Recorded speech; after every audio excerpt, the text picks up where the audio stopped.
मुख्य अतिथि को आमंत्रित करना चाहता हूं कि अपने शब्दों से इस जनसभा को संबोधित करने का काम करें। लेकिन सम्मानित साथियों, शांति से सुनना। अनुशासन में रहोगे, लंबे चलोगे। अनुशासन से भटकोगे, सम्मानित साथियों, नहीं चल पाओगे। आदरणीय आकाश आनंद जी।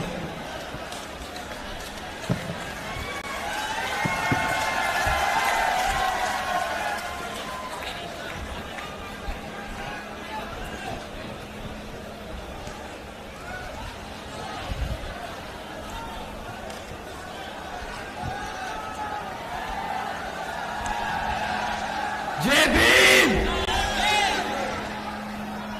क्या हो गया साथियों? जय भीम। अरे युवा वर्ग है, मानता हूं जोश है। क्या थक गए? अरे थक गए क्या? तो जय भीम ऐसा करो ना भाई, चंडीगढ़ की गद्दी हिल जाए। बता दो सुंदर बढ़ाना आ रहे कि नहीं? जय भीम। साथियों, सबसे पहले मैं यहां मौजूद आज इतनी बड़ी संख्या में यहां हमारे सभी युवा साथी जो अपना कीमती समय निकालकर दिन रात मेहनत कर रहे हैं, यहां आए हमें सुनने, आप सभी का मैं तहे दिल से धन्यवाद करता हूं। साथ ही साथ यहां मौजूद हमारे सभी बड़े बुजुर्ग, हमारे सभी माताएं बहनें, आप सभी का भी मैं तहे दिल से धन्यवाद करता हूं। और आज इस विशाल चुनावी जनसभा को सफल बनाने के लिए जो हमारे सभी बसपा इनेलो के कार्यकर्ता, जो नेतागण जो दिन रात मेहनत कर रहे हैं, आप सभी का भी मैं तहे दिल से धन्यवाद करता हूं। साथियों, अपनी बात आप लोगों के बीच में रखने से पहले मैं अपने सभी संतों, गुरुओं, महापुरुषों को, जिसमें खासकर महात्मा ज्योतिबा फूले, छत्रपति साहू जी महाराज, नारायण गुरु पेरियार रामास्वामी जी, बाबा साहब डॉक्टर भीमराव अंबेडकर जी एवं मान्यवर साहब श्री काशीराम जी को नमन करता हूं। साथियों,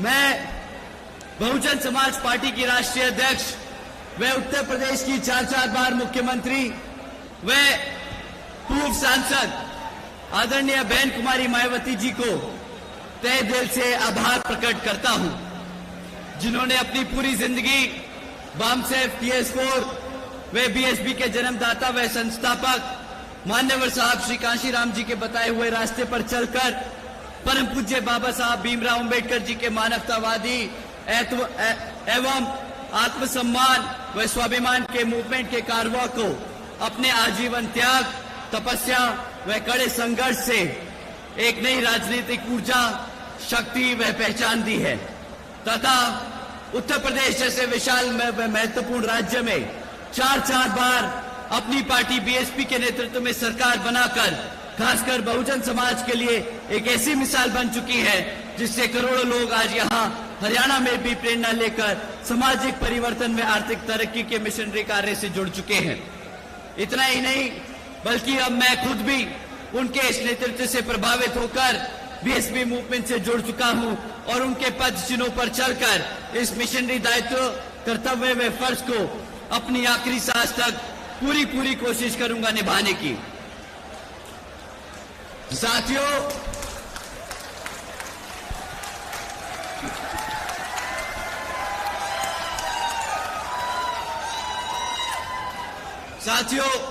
मैं हमारे alliance partner Indian National Lokdal के संस्थापक एवं पूर्व उप प्रधानमंत्री श्री चौधरी देवीलाल जी को तहे दिल से नमन करता हूं। साथ ही इनेलो के राष्ट्रीय अध्यक्ष श्री ओम प्रकाश चौटाला जी और इनेलो के राष्ट्रीय महासचिव और हमारे गठबंधन की ओर से हरियाणा प्रदेश के मुख्यमंत्री के दावेदार श्री अभय सिंह चौटाला जी का भी तहे दिल से आभार प्रकट करता हूं। साथियों, यहां पर कितने युवा साथी मौजूद हैं? हाथ उठाकर बताएं। यहां पर कितने युवा साथी, हाथ उठाकर बताएं। और यहां पर कितने युवा साथी हैं जो आज की डेट में बेरोजगार घूम रहे हैं? हाथ उठा के बताएं। अगर मेरे भाई जिंदगी भर बेरोजगार रहना है तो शांति से मत बैठना, चिल्लाते रहना। परंतु अगर रोजगार चाहिए, अगर अपने पैरों पर खड़ा होना है, जैसे आपने सुंदर बडाना जी को खड़ा किया है, ऐसे अगर तुम्हें खुद भी खड़ा होना है तो जरा 2 मिनट शांति से बैठ के सुन लो बात। आदरणीय बहन जी ने बहुत जरूरी बातें तुम्हारे को बताने के लिए भेजा है। अभी सुन लोगे, इन्हें जिताकर भेजोगे तो तुम्हें रोजगार देंगे, तुम्हें अपने पैरों पर खड़ा करेंगे। साथियों, मैं तुम सबसे पहले अभी ऑनरेबल सुप्रीम कोर्ट का जो एक जजमेंट आया है सब कास्ट कैटेगराइजेशन के ऊपर, उसके बारे में तुम्हें लोगों को बताना चाहता हूं। आप सब जानते हैं कि सब कास्ट कैटेगराइजेशन का जजमेंट आया है। इसके तहत अब राज्य की सरकारें SC/ST समाज के अंतर्गत अपने राजनीतिक लाभ के लिए अपनी मन मर्जी से किसी भी SC/ST जाति को आरक्षण का लाभ दे सकती है और किसी से भी वो आरक्षण का लाभ छीन सकती है, ये कहकर कि अब ये लोग पैसे से संपन्न है, बहुत पैसे वाले हो गए, इन्हें आरक्षण की जरूरत नहीं। परंतु साथियों, आरक्षण की मूल भावना हमारे यहाँ पर जाट गुर्जर समाज के सभी साथी जानते हैं, हमारे SC समाज के दलित भाई सब जानते हैं कि आरक्षण की मूल भावना प्रतिनिधित्व की है, समाज को एक साथ आगे बढ़ाने की है, हमारे सभी युवा साथियों के साथ साथ बड़े बुजुर्गों को एक साथ आगे बढ़ाने की है। परंतु ये कांग्रेस और भाजपा वाले ये बार बार ये ऐसे जजमेंट इसलिए पास कराते हैं क्योंकि ये हमारे आरक्षण को खत्म करना चाहते हैं, हमारे युवा साथियों को दबाना चाहते हैं। उनको हर कदम पर हमारे आरक्षण से छेड़छाड़ करने का मौका चाहिए। साथियों, आदरणीय बहन जी ने पूछा कि भाई अगर आरक्षण का लाभ सबको जो पैसे से संपन्न हो जाते हैं अगर उनको मिलना बंद हो जाए तो क्या इसका मतलब हमारे समाज के लोगों का अस्तित्व, हमारे समाज के लोगों की स्थिति इतनी बेहतर हो गई कि उनके साथ भेदभाव खत्म हो गया? यहाँ पर बैठे जितने भी सभी समाज के 36 बिरादरी के मेरे भाई हैं, मेरी बहनें हैं, तुम बताओ कि तुम्हारे साथ भेदभाव खत्म हो गया क्या? बताओ साथियों, भेदभाव खत्म हो गया कि नहीं? भेदभाव खत्म हो गया कि नहीं? अगर भेदभाव नहीं खत्म हुआ तो जिन पार्टियों ने तुम्हारे लिए, तुम्हारे खिलाफ ये जजमेंट पास कराया है, क्या आप उसको यहां पे हल्के में घुसने दोगे? भाजपा कांग्रेस को आने दोगे? अरे मेरे भाइयों, इंडिपेंडेंट कैंडिडेट भी उतारे जा रहे हैं भाजपा और कांग्रेस की ओर से, क्या इनको भी टिकने दोगे? साथियों, ये इंडिपेंडेंट कैंडिडेट्स जो खड़े करे जा रहे हैं, ये हमारे सुंदर बडाना जी को हराने के लिए, तुम्हारे लोगों का वोट बांटने के लिए ये लोग खड़े करे जा रहे हैं भाजपा और कांग्रेस की ओर से। मेरा दरख्वास्त है कि इस 5 तारीख को तुम लोग सब सतर्क रहना और इंडिपेंडेंट कैंडिडेट को तो कतई अपने हल्के, अपने गांव, गली, मोहल्ले में मत घुसने देना। इस आने वाले 5 तारीख को हाथी के सामने वाला बटन दबाकर अपने सुंदर भाई को यहां से विधानसभा भेजने का काम जरूर करना। साथियों, ये जजमेंट पास होने पर कांग्रेस से सवाल किया आदरणीय बहन जी ने कि भाई ये राहुल गांधी जी और कांग्रेस के नेता, राहुल गांधी जी और कांग्रेस के नेता सब के सब संविधान का किताब दिखाकर आपसे वोट मांग रहे थे, परंतु आप लोगों की जिम्मेदारी बनती है कि जब वोट आपको दे दिया इस समाज ने, तो आप साथ, जब समाज इनका सारा आरक्षण खतरे में है तो इनके लिए आप आवाज उठाओ। परंतु राहुल गांधी जी विदेश जाकर क्या बोलते हैं? राहुल गांधी जी विदेश जाकर कहते हैं कि भाई जिस दिन कांग्रेस पार्टी का अच्छा समय आएगा उस दिन कांग्रेस पार्टी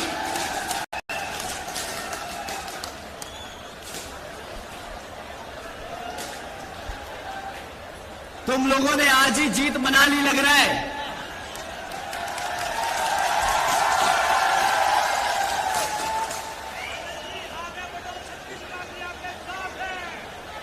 देखो साथियों, अगर तुम सब शांत नहीं बैठोगे तो सुंदर भडाना जी नहीं जीत पाएंगे, समझ लो बात। भाई जोश के साथ दिमाग भी लगाना पड़ेगा, थोड़ा सा शांत बैठ जाओ।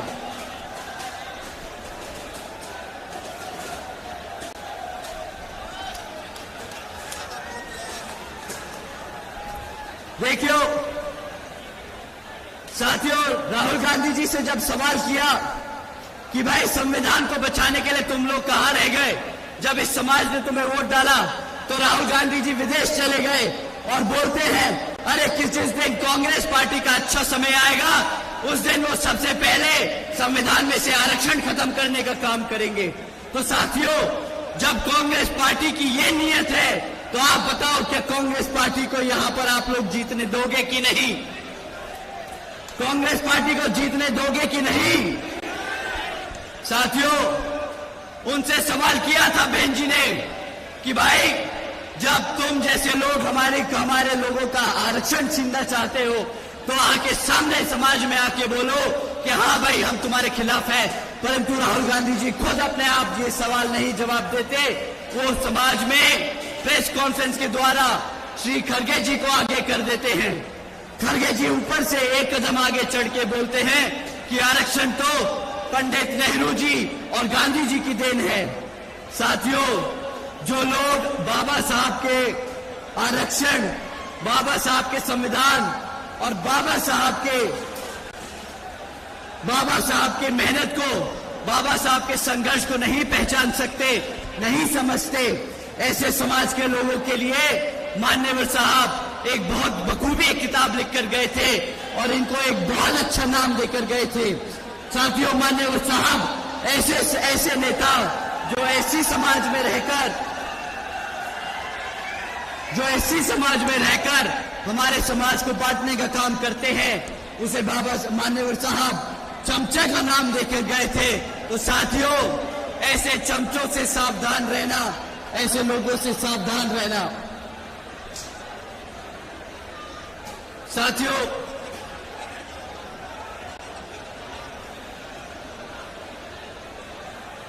आप लोगों को मैं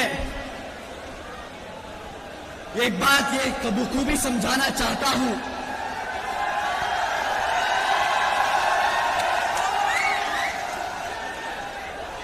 मलाला फोटो भी खिंच रहे भैया, अरे फोटो भी खिंच रहे हैं, कभी भोगते डोलो भाई, हाथ जोड़ रहा हूं। ये पुलिस वाले फोटो भी खींच रहे हैं, कभी कल घुमोते गौतम सुन लीजिए, हम हाथ जोड़ रहे हैं अभी तो, और तारे फोटो खिंच गए जब होते मत कीजिए भाई, हाथ जोड़ रहा हूं अभी। देख कभी भुगतते डोलो थाने तहसील ने, हाथ जोड़ रहा हूं भाई, मैं जिम्मेदार रहा हूं, फिर देख लीजिए। साथियों, हमारे समाज के दलित नेता जो कांग्रेस और भाजपा पार्टी में जाकर हमारे समाज के वोटों को बांटने का काम करते हैं, वोटों के ऊपर राजनीति करते हैं, आप उन्हीं का हाल देख लीजिए। आए दिन उनको पार्टी से मंचों से उतार दिया जाता है, उनको भाषण नहीं देने दिया जाता है, उनको खुलेआम जातिवादी उन पर टिप्पणी की जाती है। साथियों, ऐसे नेता जो एससी समाज से जाकर कांग्रेस और भाजपा में बैठते हैं, कांग्रेस और भाजपा ही उनका सम्मान नहीं दे पाती, वो नेता खुद अपना सम्मान नहीं करा पाते, तो वो आपका क्या सम्मान कराएंगे। साथियों, तो मैं आप लोगों से फिर से कहता हूं कि राहुल गांधी जी, हुड्डा जी, कांग्रेस, भाजपा, आम आदमी पार्टी जैसी पार्टियां दलित विरोधी, ओबीसी समाज विरोधी थे, दलित विरोधी ओबीसी समाज विरोधी हैं और दलित विरोधी और ओबीसी समाज विरोधी रहेंगे। साथियों,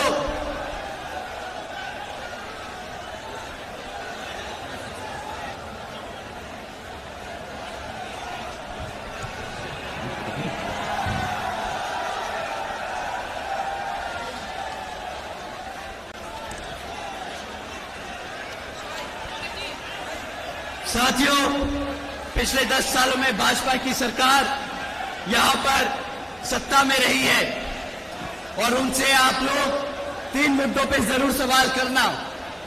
आपके शिक्षा के मुद्दे, आपके रोजगार के, और यहां पर आसमान छूती हुई महंगाई पे। साथियों, पिछले 10 सालों में भाजपा की सरकार के चलते हुए यहां पर हमारे बच्चों की शिक्षा के साथ जो खिलवाड़ हुआ है वो आप लोग सब जानते हैं। साथियों, पिछले 10 सालों में यहां पर 5000 से ज्यादा प्राइमरी स्कूल भाजपा की सरकार ने बंद कराए। इतना ही नहीं, बल्कि यहां पर तो 2000 से ज्यादा सीनियर सेकेंडरी स्कूल हैं, उनमें आधों से ज्यादा सीनियर स्कूल्स में प्रिंसिपल्स और पढ़ाने के लिए टीचर्स तक नहीं रखे गए। इतना ही नहीं, बल्कि 2017 से हमारे युवा साथी जो कॉलेजेस में बैठे पढ़ रहे हैं, उनका भी 2017 से स्कॉलरशिप का पैसा नहीं दिया गया है सरकार की ओर से। साथियों, यही है भाजपा की असली नीयत। वो चाहते ही नहीं कि हमारे समाज के लोग, हमारे समाज के बच्चे पढ़ लिख कर आगे बढ़ सके। आए दिन यहां पर भाजपा की सरकार के चलते हुए पेपर लीक की खबरें आसमान छूती रही हैं। साथियों, कोई भी ऐसा सरकारी डिपार्टमेंट नहीं बचा जिसकी परीक्षा के पेपर ना लीक हुए हों। साथियों, हकीकत तो ये है कि भाजपा हो या कांग्रेस, दोनों ही पार्टियों ने हमारे बच्चों की शिक्षा के साथ खिलवाड़ करने का काम किया है। एक तरफ भाजपा जो सत्ता में रहकर ऐसे काम करती आई, और दूसरी कांग्रेस पार्टी जो विपक्ष में बैठकर हमारे बच्चों की शिक्षा से ऐसे खिलवाड़ करती आई और भाजपा को इन मुद्दों पे नहीं घेरा। साथियों, आदरणीय बहन जी का एक तरफ शासनकाल है, एक नीतियां हैं जिसके तहत चलकर आदरणीय बहन जी ने 7 लाख से ज्यादा बच्चों को पढ़ाने के लिए 600 करोड़ की लागत से हमारी 7 लाख की बच्चियों, 7 लाख से ज्यादा बच्चियों को मुफ्त में पढ़ाने का काम किया। इतना ही नहीं, 6 इंजीनियरिंग कॉलेजेस, 550 से ज्यादा हाई स्कूल और 5500 से ज्यादा प्राइमरी स्कूल्स बनाने का काम किया। साथियों, इसी तरह जब आप सुंदर भडाना जी को विधानसभा भेजने का काम करेंगे तो हमारे बच्चों के लिए पढ़ाने के लिए सुंदर भडाना जी हजारों की संख्या में कई सौ स्कूल यहां पर खुलवाने का काम करेंगे। साथियों, अगर हम रोजगार की बात करें तो आज यहां पर 40% युवा बेरोजगार घूम रहा है।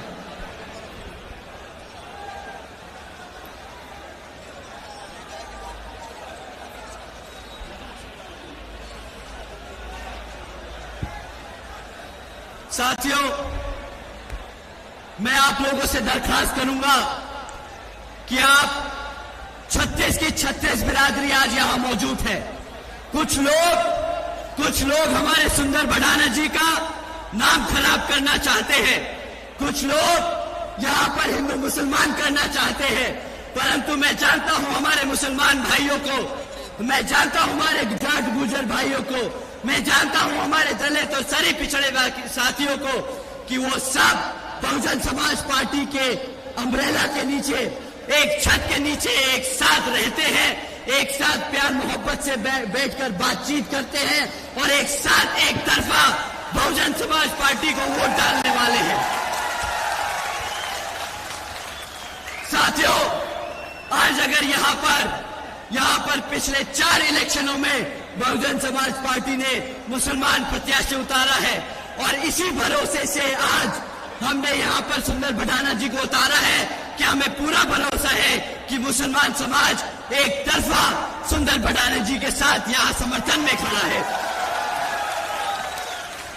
और कुछ लोग मैं यहां मन से चेतावनी देता हूं, कुछ लोग जो उनका नाम खराब करने की कोशिश कर रहे हैं, वो पुती के सामने बटन दबने वाला है और सुंदर भडाना जी विधानसभा जानने वाले हैं। साथियों, आप लोगों ने अपना कीमती समय दिया, आप लोगों का पूरा भरोसा है, आप लोगों पे पूरा भरोसा है कि आप लोग सुंदर भडाना जी को विधानसभा भेजेंगे और यहाँ पर आदरणीय बहन कुमारी मायावती जी को मजबूत करने का काम करेंगे। आप लोगों ने अपना कीमती समय दिया, इसके लिए मैं आप सभी का तहे दिल से धन्यवाद करता हूँ। जय भीम, जय भारत। मैं निवेदन करूंगा भाई सुंदर भडाना जी, मान्य आकाश आनंद जी को गदा भेंट करके उनको सम्मान करेंगे और जोरदार तालियों के साथ स्वागत करें। भाई सुंदर भडाना जी गदा भेंट करके मान्य आकाश आनंद जी का स्वागत करते हैं और मैं समस्त क्षत्रिय बिरादरी के जितने भी साथी यहाँ लोग आए हैं, आप सबने इतना अच्छा कार्यक्रम बना के रखा, अपने मुख्य अतिथि को बड़ी चैन से सुना, आप सबका मैं बहुत बहुत धन्यवाद है। और बाकी आगे की कार्रवाई आपके सामने है, वो लगातार चलती रहेगी, बात ही ना कैसी भी। बहुत बहुत धन्यवाद।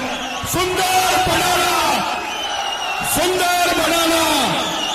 साथियों, मैं आपको बताना चाहता हूं, ये सुंदर भडाना की रैली है, कोई दिल्ली की नहीं, सुंदर भडाना गुजर की रैली। पीछे हो जाओ साथियों, ये ऐसे ही चलती रहेगी आपके बीच में। सुनो भाई, सुनो भाई, सुन, मैं जो बता रहा हूं कि बीच में 10-20 छोरा ऐसे बढ़ रहे हैं जो आपस में गुत्तम गुत्त होकर सूती बीजेपी जीतेगी, बता रहा हूं तुम्हें। तुम गुत्तम गुत्त होगे और फायदा होगा बीजेपी का, या हमारा सही हो जाओ, बता रहा हूं, तुम समझ ना रहे हो। अरे तुम समझ रहे हो जो रोड़ा मचा रहे हैं ना, रोड़ा, मैं बता रहा हूं गुत्तम गुत्त हो जाएगी, बीजेपी की वोट चली जाएगी, तुम देखते रहिए फिर, और फिर पछताओगे बैठ के, समझिए तुम। सुंदर बनाना, ये गुत्तम गुत्ता, ये गुत्तम गुत्ता होगी, और फिर तुम समझो जो दंगे हुए और बीजेपी को गई वोट, तुम समझ जाओ कहां पे कहां चल रहे हो। तो भैया मान जाओ, तुम सारे होशियार हो, 1 साल पहले भुगत रहे हो वेकेशन में, भुगत रहे हो वेकेशन में, तो हमारे इकट्ठे रहेंगे कि ना रहेंगे? बहुत बहुत धन्यवाद। साथियों, हम प्रोग्राम शुरू कर रहे हैं, पीछे बैठ जाओ भाई, नहीं बैठे तो इसलिए नहीं करा, बैठो, यही बैठ जाओ, प्रोग्राम करा, बैठ जाओ, बैठ जाओ, बैठ जाओ। मैं प्रोग्राम मैं शुरू कराऊंगा, अगर मेरी नहीं मानोगे मैं प्रोग्राम शुरू नहीं करूंगा, रैली को यही समाप्त कर दूंगा भाई। ये वाले भाई बहुत देर से हाथ जोड़ी थी, अब हाथ नहीं जोड़ो, बैठ जाओ, बैठ जाओ, यही बैठो भाई, भाई बैठ जाओ। ये एक तो इसे साउंड वाले से जगह छोड़ो भाई, रैली जब शुरू होगी, आगे प्रोग्राम जब शुरू होगा तो बैठ जाओगे, बैठो। साथियों, व्यवस्थाकारी भाई एक बार दोबारा अपनी पोजीशन ले ले भाई, बहुत जोश आपने सुंदर भाई के लिए रखा, इस जोश को आपने रखा बरकरार, और रैली आपने सफल बनाई। बैठो, पीछे बुजुर्ग है, देखो वो पीछे बुजुर्ग है भाई, कोई भी म्यूजिशियन म्यूजिक स्टार्ट नहीं करेगा जब तक मैं नहीं कहूंगा। भाई मेरे व्यवस्थाकारी संदीप जी, आप मंच से पीछे हो जाओ भाई, प्रोग्राम चलने दो, पीछे हो जाओ अब, अरे बैठ जाओ भाई, बैठोगे हाथ ऊपर ऊपर करके बताओ, बैठोगे नहीं बैठोगे? बैठोगे तो बैठो, पहले बैठ के दिखाओ भाई। प्रोग्राम रोक रहा हूं क्योंकि आप बैठ नहीं रहे भाई, बैठ जाओ, पीछे कुर्सी है सब पे, बैठ जाओ भाई। स्टेज खाली करो भाई, स्टेज खाली करो, वरना ना शुरू कर रहे, करो स्टेज पीछे खाली भाई, भाई खाली कर दो भाई, प्रधान जी खाली कर दो भाई, इनसे कहो भाई खाली करे जब चलाऊंगा भाई, भाई इनसे कहो खाली करे जब चलाऊंगा भाई। बैठो प्रधान जी, ये व्हाइट वाले भाई बलियान वाले बैठो। हाँ भाई, अरे सुनिए छोड़ो, जो भी खड़े हम और आकाश आनंद भाई बाबा साहब की प्रतिमा पर जा रहे हैं, जो गए लाना चाहो आ जाओ भाई। बैठो भाई, सारे यही बैठो, सारे भाई बैठो भाई। वो आपके बीच में आ रही है, प्रोग्राम कर रही है, पर भाई बाबा साहब की प्रतिमा पर, हमारे बीच बाबा साहब की प्रतिमा पर जा रहे हैं भाई। भाई प्रोग्राम है खत्म, कमरा खाने में प्रोग्राम है, अरे बाबा साहब की प्रतिमा पर जा रहे हैं। जय हिंद, जय भारत भाई, बंद करो ना प्रोग्राम है, बंद कर दो भाई। और जब कोई दिखे ना, उठा लीजिए, सुंदर बनाना नाम है मेरा, कोई फालतू से दिखे सारे लिए रेखू, बाबा साहब की प्रतिमा पर जा रहे हैं, अरे सुना भेजो, कोई प्रोग्राम ना होगा। मेरे हाथ में आप बैठोगे और बाबा साहब की मूर्ति पे चलो, प्रोग्राम ऐसे ही चलता रहेगा। चलो साथियों, बाबा साहब की मूर्ति पे हमारे सारे साथी, युवा साथी जो सुंदर भाई को विधायक देखना चाहते हैं, और बैठो, वही कार्यक्रम आपके बीच में है।